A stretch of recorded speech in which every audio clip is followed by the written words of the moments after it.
everyone and welcome. My name is Olivia. Me and my husband live in the Midwest with our 7 children, and we recently bought a farmhouse.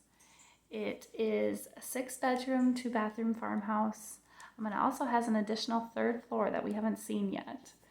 However, when we first walked through the house, we noticed that there was a lot of stuff in there. But we also noticed that there's a lot of potential for this old house. It was built in 1918, and it's out on 6 acres. And so we're super excited just to begin this journey.